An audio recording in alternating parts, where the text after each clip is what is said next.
I never thought I would say I would live through a pandemic and that I'm living in a pandemic. As a nurse, when I was in nursing school 25 years ago, I was told that one day we would encounter in our nation, maybe in the world, a virus that could affect many people. And now I've actually come to find that that is very true. We have had many opportunities through this as nurses to show what we could do to make a difference for those who have encountered this ugly virus.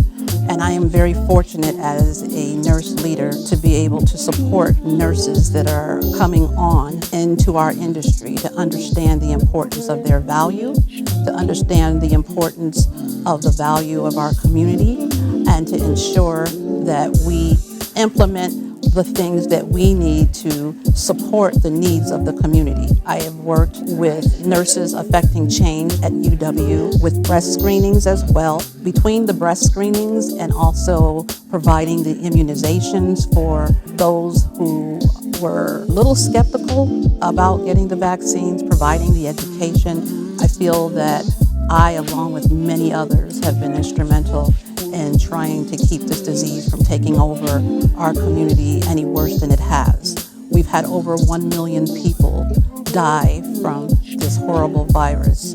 I'm very happy at MSOE that we had a task force that worked very closely together to ensure that our campus stayed as safe as it could be and that we implemented the types of restrictions that would keep all of our campus as safe as possible.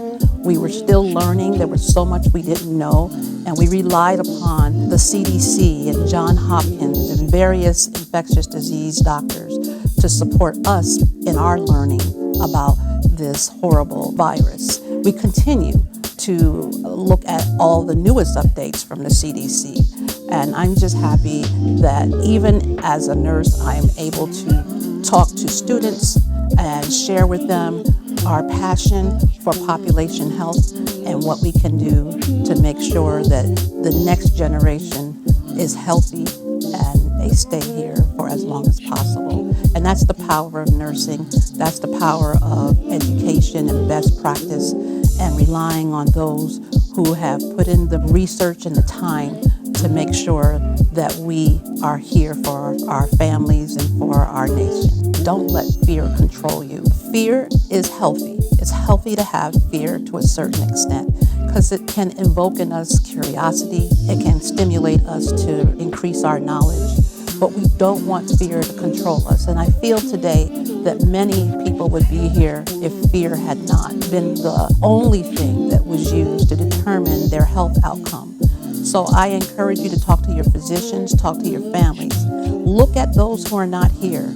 And when you see people coming down with the virus, many who are surviving the virus are surviving it because they've had their vaccines and they've had their boosters. So while you may hear they still got sick or they didn't feel the best afterwards, they're still here. I want you to be here for your families, for your grandchildren. We need you, and I hope that you will just continue to study and learn the things that you need to keep yourself in your best health.